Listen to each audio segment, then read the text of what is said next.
Hello everyone, welcome to Mzansi Active Youth. This is the first episode of Life Now. In this show, we talk about issues that matters. In today's show, we are joined by Mr. Matimu, who is a dietitian. So he will briefly tell us about himself and what is a dietitian. Vitu ni Matimu Nghonyama. I'm a dietitian by profession, so I'm currently working under the Department of Health. Dietitian is more like when you use food to manage diseases, conditions, even for lifestyle modification or maintenance. Yeah. Okay, yeah, you heard it. So you're saying we use food to manage? Conditions, different types of diseases, and also for just a normal lifestyle or living or normal diet. So that's how basically we work. So even if you are not sick, you still need food, but it's also important to know what type of food that you use or that you should be eating to maintain that very same healthy lifestyle. Okay, this information is very helpful. I want us to look at the current trend. It might be maybe you notice from your patient or just in general, life in general. Do you think there is a current trend in which by people are consuming food in a bad manner, or they're consuming a wrong food? And what are the results? What is it that you can say about the current trend in the way people eating? Let's say people's eating habits. Okay, so yes, the question is quite general, but I would like to maybe tone it down to things like the diets which people are going on currently. It seems like there are trends, especially on what they call their dieting. So when people say are dieting, mostly they just mean they are following a particular meal plan. So that's what they mean. They are on a diet and all that. So there are different types of diets that people are following. One of them is the banting diet or the benting diet, however you pronounce it, Okay. which is normally where people take high fat and low carbohydrates. Okay. So normally they will do that for, maybe they will say they are trying to lose weight. Okay. So the banting is normally high fat, low carbohydrate type of diet. There's also this other diet where normal people will be like, they are on a diet, it's a blood group kind of a diet. So for this particular blood group, you should be eating this way. For this particular blood group, you should be eating this way. So yeah, I think those are some of the things which I've seen or which are maybe like on a rise currently. Yeah. Okay, so when people put themselves in such diet, what influenced them? It's because people need to lose weight, obvious because they've gained weight. Mm-hmm. So can you please explain to us, like, how can we prevent that? What kind of food that which one need to eat so that they don't gain fat to prevent being in diet? Okay, so normally most people they eat what we call high energy foods. So that will be your fat and your sugar. And that is normally coupled with lack of physical activity. So that's when most of the people you find that they are on a high fat diet. This is before they go on a diet for whatever reasons of losing weight. But before that, you find them that they are on, you will find a person each and every day is eating magwinya. Okay. Each and every day there's acha next to them. Each and every day there's things like fried chips, those kind of things are very, very high in energy. You see, for 1 gram of fat, you get 38 kilojoules as compared to other micronutrients like your carbohydrates, which for only 1 gram you get only 17. So that's why you find that when you eat, even if let's say normally it's 2 yamagwinya, to you you will think it's only 2, but then you find that the energy is double what you would have eaten with a different food item. So those are some of the things that people are indulging in, and on top of that, they are not exercising. A person who they can't even stand up to go and put their plate away. Okay. Yeah. There's this, I'm not sure whether it's common or it's how it's supposed to be. You find that someone, especially from women, after they gave birth, you find their body changes. You find that one person was very slender and so on, but after giving birth, their body, like, they start gaining weight and so on. What can you say and advise regarding that?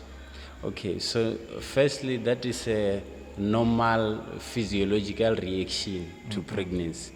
So meaning, you see, if you are pregnant and you don't gain weight, it's also a problem. We expect you to gain weight when you are pregnant. So somehow it's more like saying the weight that you are gaining, first of all, when you stand on a scale, we know that the baby is also growing. So if your weight remains the same, how can we tell that the baby inside of you is growing? You understand? Number 2, you will gain weight for the same reason that you are going to share the blood with your baby via your umbilical cord. So now they say that 50%, there's a 50% increase in your blood so that it can circulate also to the baby. So those are the second things that makes you gain weight. Number 2, your body prepares itself. Have you seen how the boobs or the breasts of a woman will also get bigger? So those tissues will also prepare for breastfeeding. So that's why I'm saying it's a normal physiological reaction to pregnancy. That should happen. If it's not happening, it's also a problem. So now, after that, yes, after those changes, there are certain things that they can do. Number 1, most women do not know that by breastfeeding, it also helps them to get back to their they call it the pre-pregnancy weight. So if you exclusively breastfeed, which is giving your child only breast milk for the first 6 months, the child is breastfeeding from you directly, or even from a cup, as long as you are expressing your breast milk, then that also helps you to burn that fat much quicker and much faster so that you return to the weight. So if you think about that, the reason why most of them don't go back to their previous weight is because if you check, are they breastfeeding? Are they breastfeeding enough? Are they doing it correctly? So you find that most of them, we give birth and then we want to go back to work, we want to go back to school. So that's why you find that they will find it difficult. They just have to hit the gym, do all these other things. But only if they had breastfed, it would have helped them or assisted them with their weight. Okay, so hitting the gym, is it part of the recommendation when it comes to losing that weight? And also, is there any meal that they can follow from that experience? If, let's say, one didn't breastfeed, because this for youth, and most youth, you find that they give birth while they're still at school. They need to go back to school, and others need to go to work. So is there any a diet that they can quickly put themselves in, and then that can easily help them? Okay, so I wouldn't say there's a specific diet that they can quickly put themselves into, but then it's just to follow normal recommendations of healthy eating. And if let's say, for example, they seriously need some help about that, it's easier to say let them approach a dietitian that they know or a dietitian that is closer to them for a more, what do we call this, a more specifically designed kind of menu. Because if I'm going to recommend certain things now directly for people, remember the audiences have different, we call them comorbidities. So you will find a person who wants to lose weight but is also diabetic, a person who wants to lose weight but is also taking ARVs, a person who wants to lose weight. So those kind of things come into play whenever you are planning a menu or designing a menu for a person. So yes, the recommendations which I can give now, it must be noted that these are general recommendations for everyone. But if the person really needs help, that's when you say, make sure that you sit down with a dietitian and find out that for me specifically, with my conditions, this is how you can do it and this is what you need to do. But the recommendations maybe for after birth or anyone who wants to lose weight, normally is just to reduce fat. And when we say reduce fat, we mean we don't only mean the one you put in your C-chef, for example, but we also mean, you see, there's also this thing of removing chicken skin. So underneath the chicken skin, there's a lot of fat there. That's why you see the white patches. But by removing the chicken skin, you are just reducing it. You are not removing all of it. So that can also assist you. Choosing low fat, fat-free 2%, plain fat kind of dairy products, including milk, that can also assist you. Cooking methods, changing your cooking methods. Instead of frying almost everything in your house, but you can boil, you can steam, you can bake, you can grill. Those are some of the cooking methods that can at least drain the fat out of the food item. So those are some of the things. And then on top of that, remembering that you can also exercise. So the exercise can be like maybe 30 to 45 minutes in a day. It's a recommendation of your physical activity. So those are some of the few that you can say.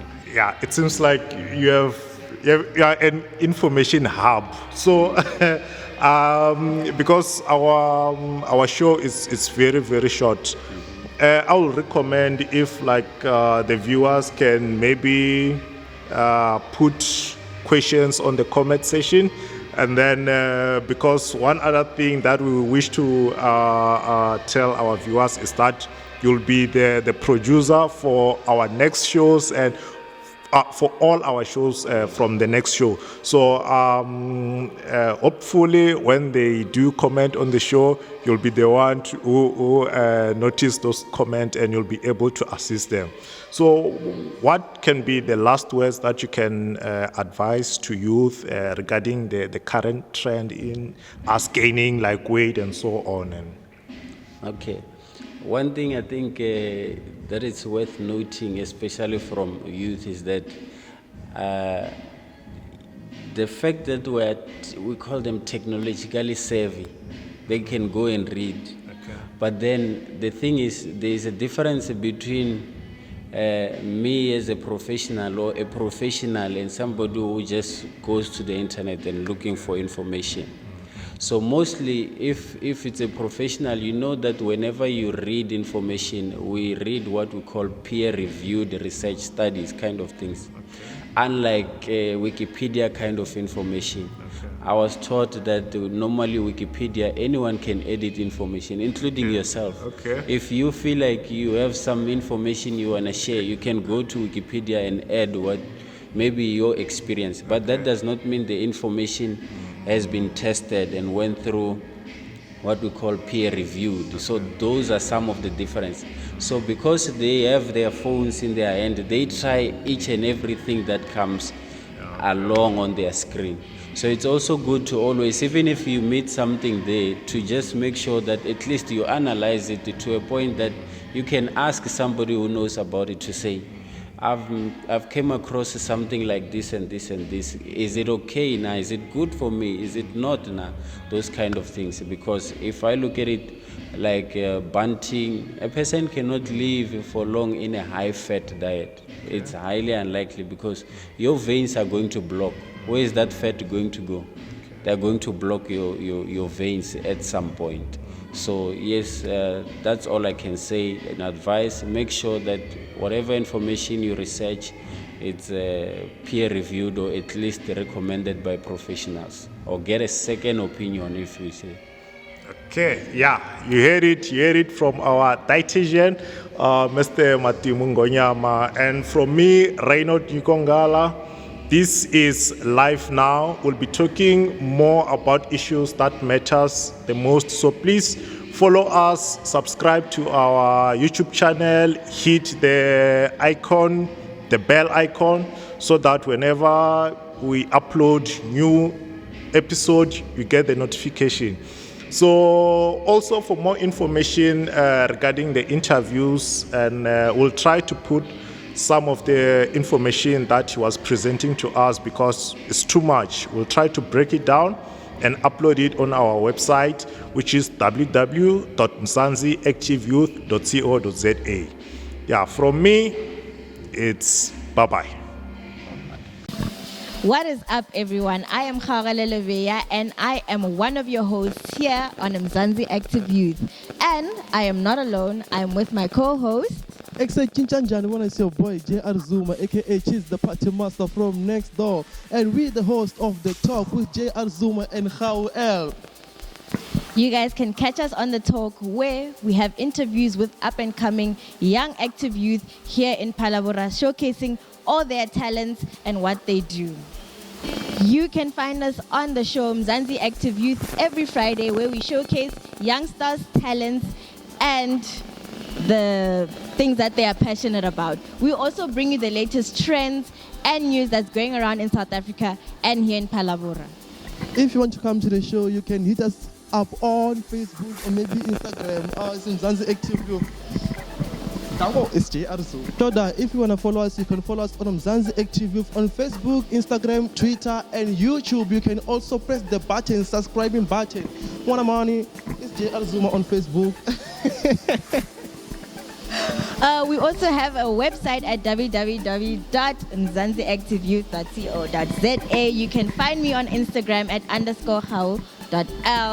Please don't forget to subscribe, like, turn on the notifications to find your next or favorite artist or local designer on our YouTube channel. Chapere, it's your boy Betonic, President Emo 2000, all the way from Nam City. I'm at Mzansi Active Youth. I'm going to be doing the Raw Talent on Thursday. Catch us on Thursday at 6 o'clock. And another thing, on Mzansi Active Youth, I'm going to be hosting the gigs and everything. So you can also find me on Facebook and also Instagram. I'm Betonic. Everywhere is Betonic. Then my email address is bookbetonic@gmail.com. Hi, this is Vitumela Mohope, your journalist on Mzansi Active Youth. Be sure to listen to the news on Fridays on the Mzansi Active Youth YouTube channel, and also be sure to read the articles on the mzansiactiveyouth.co.za website. Thank you. You can find me on Instagram at Vitumela_Mohope, as well as Facebook on Vitumela Kensani Mohope. Thank you.